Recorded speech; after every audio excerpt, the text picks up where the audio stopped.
It all started with a family that from the outside looked like any other.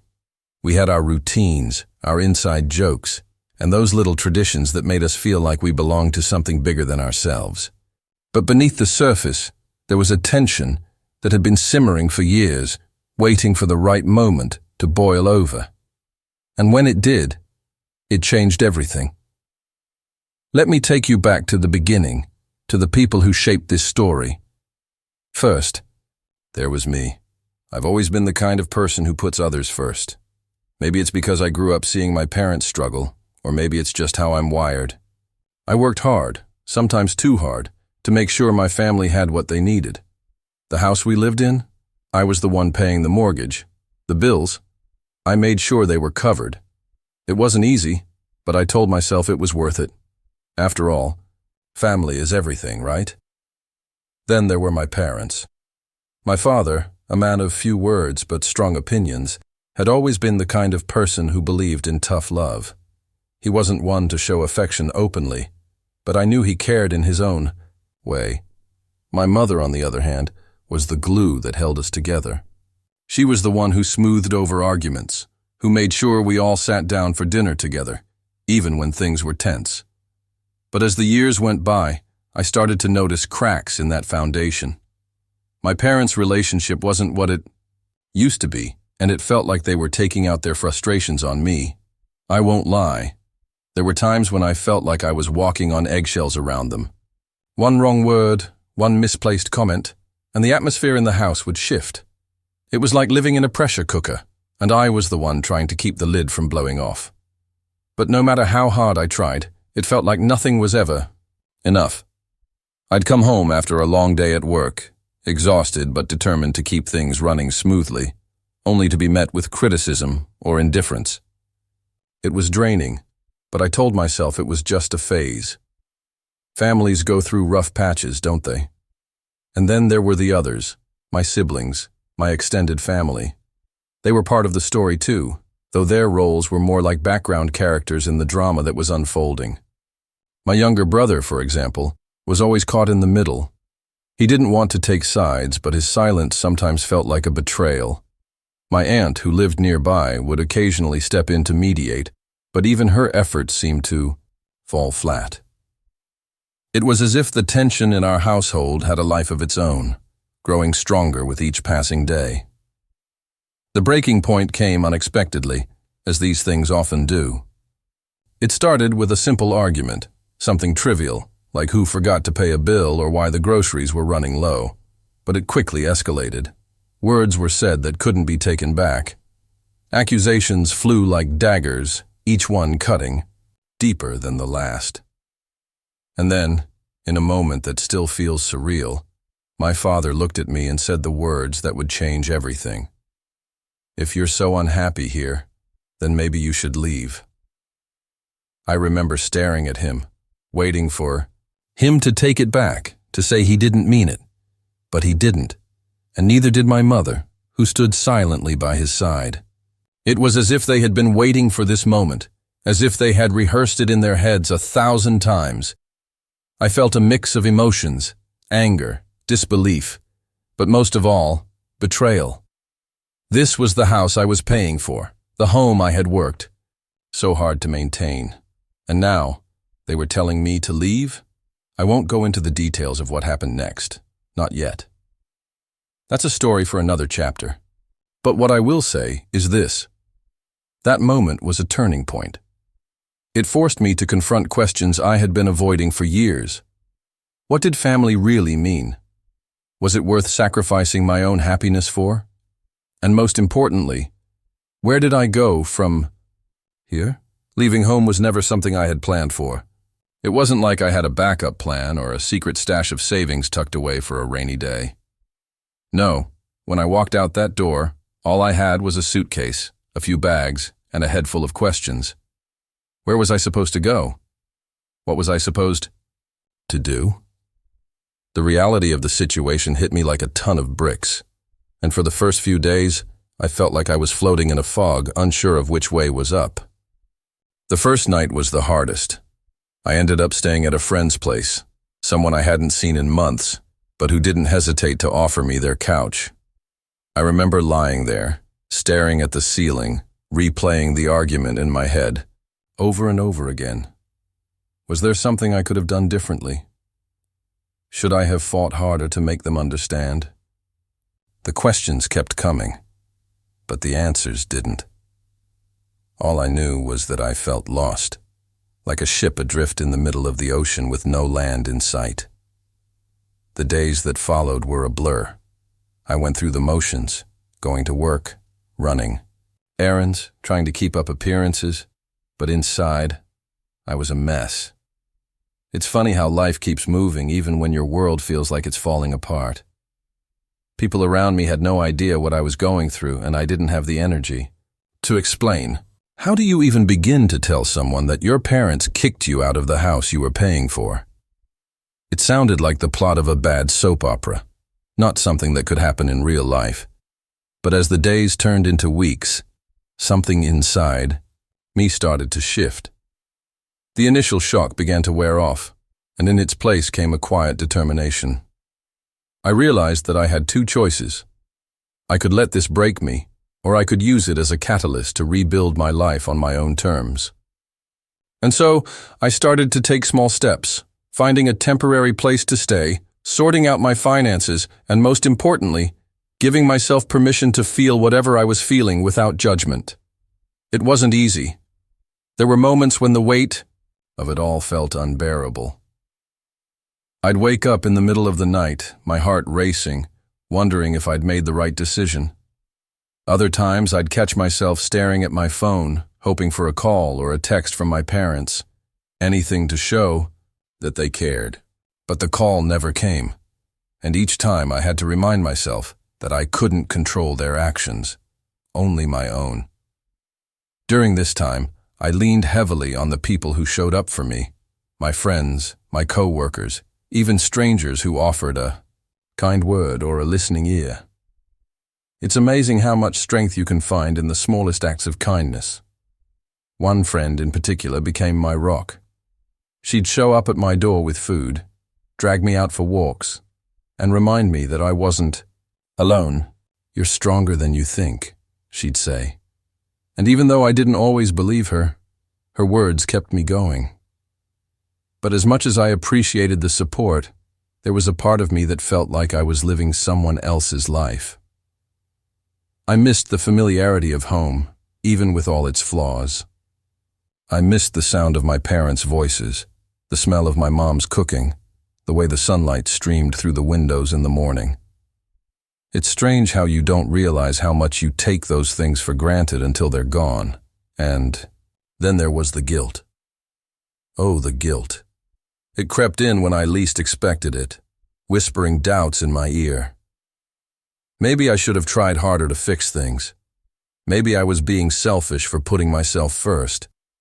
Maybe I was the problem all along.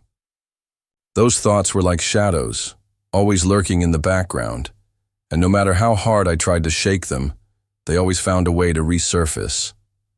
But amidst the chaos, there were moments of clarity, moments when I could see the bigger picture. I started to realize that this wasn't just about being kicked out of a house. It was about boundaries, about self-respect, about learning to stand on my own 2 feet.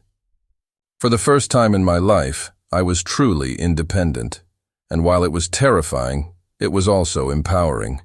I was making decisions for myself, not because I felt obligated to, but because I wanted to, and that, in itself, was a kind of freedom.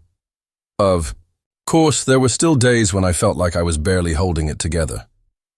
Days when the loneliness felt suffocating, when the weight of everything I'd lost threatened to crush me. But even on those days, I kept going. I had to, because the alternative, giving up, wasn't an option. And then, just when I thought I was starting to find my footing, something happened that turned everything upside down again. While I was trying to piece my life back together, I couldn't help but wonder what was happening back at the house. The house I had paid for. The house I had poured my heart and soul into maintaining. Were my parents struggling without me? Were they regretting their decision? Or had they moved on? as if I had never been there at all. The not knowing was its own kind of torture, a constant itch I couldn't scratch. It wasn't until a few weeks later that I got a glimpse into what was going on. A mutual friend, someone who still kept in touch with my parents, reached out to me. "You should know," they said hesitantly. "Things aren't going well over there." At first I wasn't sure how to feel. Part of me wanted to say, "Good, let them see what it's like without me." But another part of me, the part that still cared despite everything, felt a pang of worry. What did not going well even mean? As it turned out, my absence had created a vacuum, and the family dynamic was collapsing under the weight of it. My father, who had always been so stoic, was struggling to keep up with the bills. The mortgage I had been paying? It was now his responsibility, and it was clear he wasn't prepared for it. My mother, who had always been the emotional backbone of the family, was unraveling. The stress of the situation was taking its toll, and without me there to act as a buffer, the tension between them was reaching a breaking point. I wish I could say I felt vindicated, but I didn't. Instead, I felt a strange mix of emotions: sadness, frustration, and yes, even a little guilt. I had spent so much of my life trying to hold everything together, and now that I was gone, it was like watching a house of cards collapse in slow motion. But at the same time, I couldn't ignore the fact that they had made their choice. They had pushed me out, and now they were dealing with the consequences. Was that my fault? Or was it theirs? The more I thought about it, the more I realized how complicated the situation really was. My parents weren't villains, they were just flawed human beings, like all of us. They had their own fears, their own insecurities, and their own reasons for acting the way they did. That didn't excuse their behavior, but it did help me understand it a little better. And understanding, even just a little, made it easier to let go of some of the anger I had been carrying. But letting go didn't mean forgetting. I still remembered the hurtful words, the way they had looked at me when they told me to leave. I remembered the silence that followed, the way it had felt like a door slamming shut, and I remembered the house, my house, and how it had felt like a prison in those final days.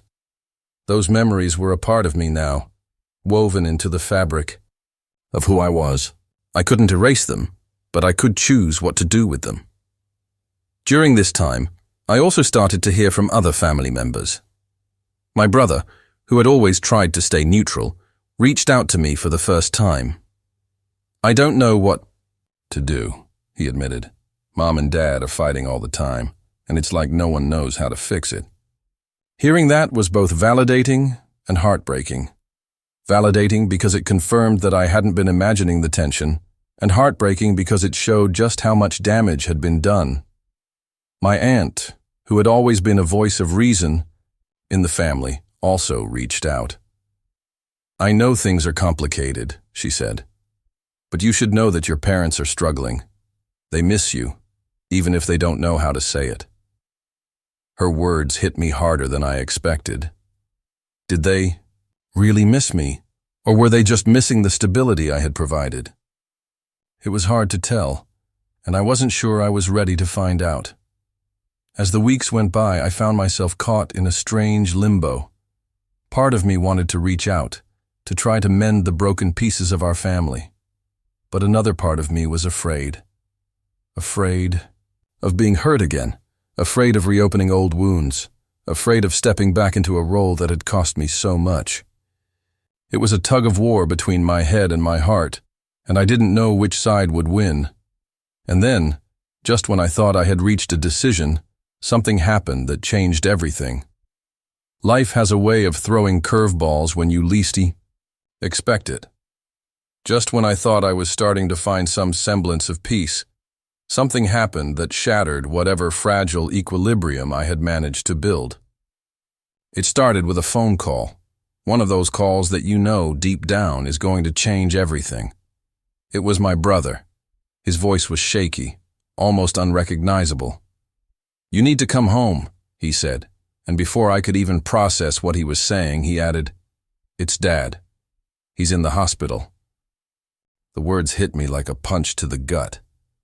My father, the man who had always seemed so strong, so unshakable, was now lying in a hospital bed.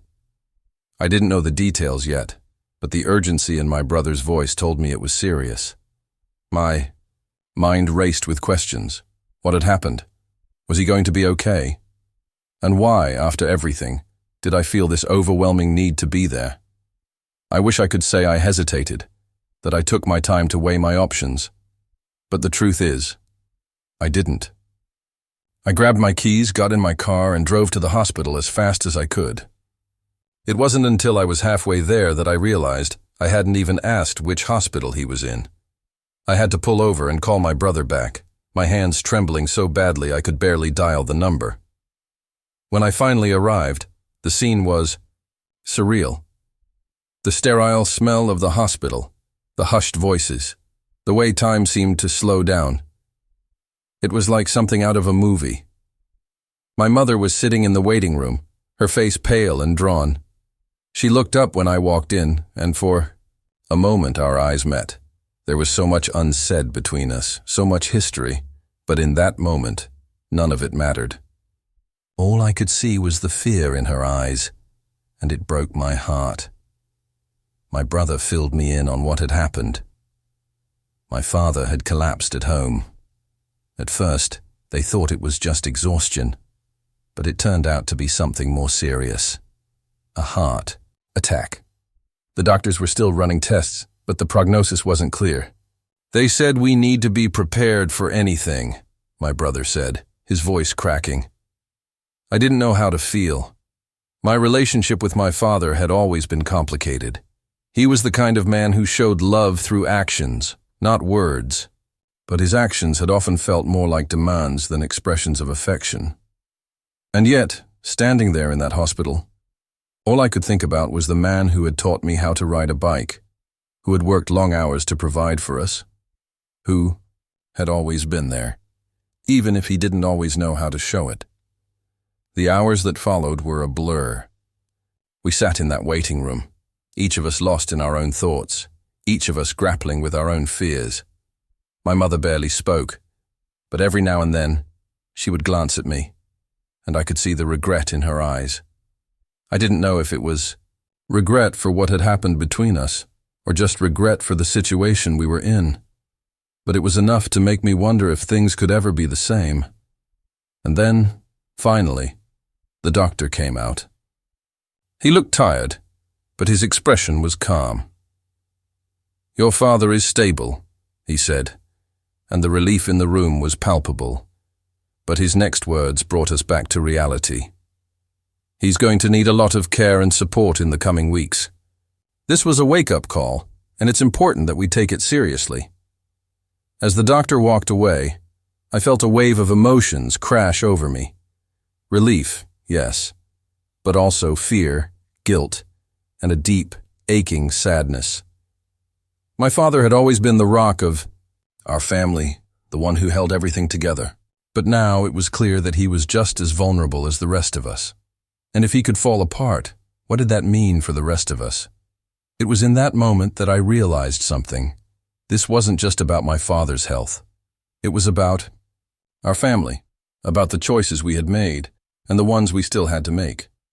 We were at a crossroads, and the path we chose now would determine whether we could heal or whether we would continue to fracture. But before I could even begin to process what that meant, my mother turned to me. "Thank you for coming," she said, her voice barely above a whisper. And then, after a pause, she added, "I'm sorry."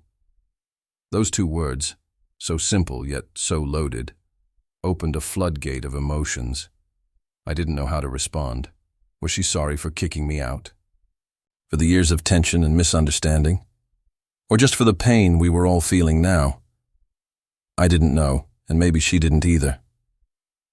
But in that moment, it didn't matter. What mattered was that she had said it, and for the first time, in a long time, I felt a glimmer of hope. But hope, as I would soon learn, is a fragile thing.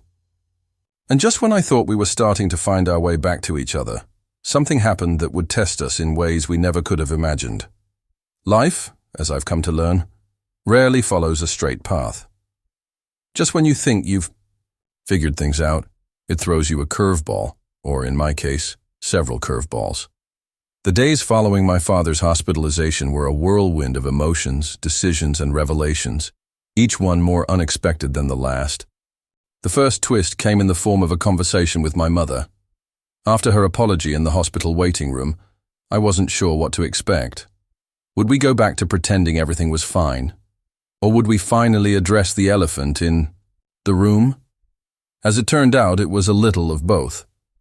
We were sitting in the hospital cafeteria, sipping coffee that tasted more like regret than caffeine, when she finally broke the silence. "I know we haven't been fair to you," she said, her eyes fixed on the table. "And I know saying sorry doesn't fix anything, but I want you to know that we never meant to hurt you." Her words caught me off guard. This wasn't the mother I had grown up with, the one who always seemed so sure of herself, so in control. This was someone vulnerable, someone who was finally acknowledging the cracks in our family's foundation. And while part of me wanted to hold on to my anger, another part of me felt a strange sense of relief. Maybe, just maybe, we could start to heal. But healing, as I would soon learn, is a messy process. It's not a straight line from pain to peace. It's a winding road full of potholes and detours. And just as I was starting to let my guard down, the second twist came, a revelation that would change everything. It was my brother who brought it up. We were sitting in the hospital hallway, waiting for visiting hours to start, when he turned to me and said, "There's something you need to know." His tone was serious, and I could tell whatever he was about to say wasn't going to be easy to hear. "Dad's been struggling for a while," he began. "Not just with his health, but with everything. The bills, the house, the stress of it all. He didn't want to tell you because he didn't want you to worry, but it's been eating him up inside." I felt a lump form in my throat. This time, I had assumed my parents were fine, that they had kicked me out because they didn't need me anymore. But the truth was far more complicated. They had been struggling, just like I had. But instead of reaching out for help, they had pushed me away. It was a defense mechanism, a way to protect themselves, and me, from the pain of admitting that they weren't okay. The realization hit me like a ton of bricks. All the anger, the resentment, the feelings of betrayal, they suddenly felt so small in the face of this new understanding. My parents weren't the villains I had made them out to be. They were just two people trying to navigate their own struggles, and in the process they had made mistakes. Big mistakes, yes, but mistakes born out of fear and pride, not malice.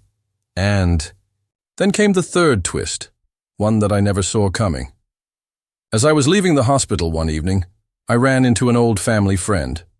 We exchanged pleasantries at first, but then she said something that stopped me in my tracks. "You know, your parents have always been proud of you," she said. "They just don't always know how to show it." Her words lingered in my mind long after she had left.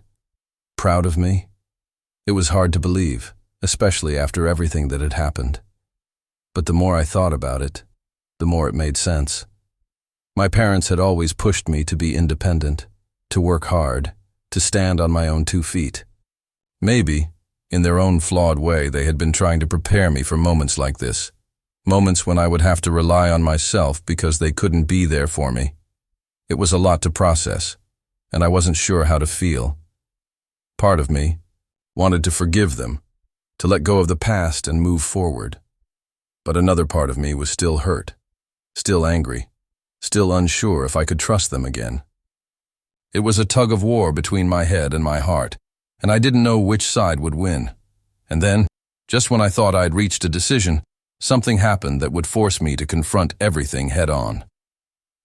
The period after the hospital, Revelations was one of the most intense of my life. Each day brought a new layer of complexity, a new emotion to process. My father, still recovering, was more fragile than I had ever seen him. My mother, on the other hand, seemed to be trying to make up for years of silence and distance with small gestures of care. A coffee made just the way I liked it. A longer hug. A look that said sorry without words. I, on the other hand, was in a whirlwind of emotions. The anger I had carried for so long was beginning to dissipate, but in its place was a deep confusion. How should I feel? How should I act? There was still a part of me that felt betrayed, that wondered if I could ever trust them again. But there was another part, a part that grew stronger every day, that wanted to believe that we could rebuild something new, something stronger.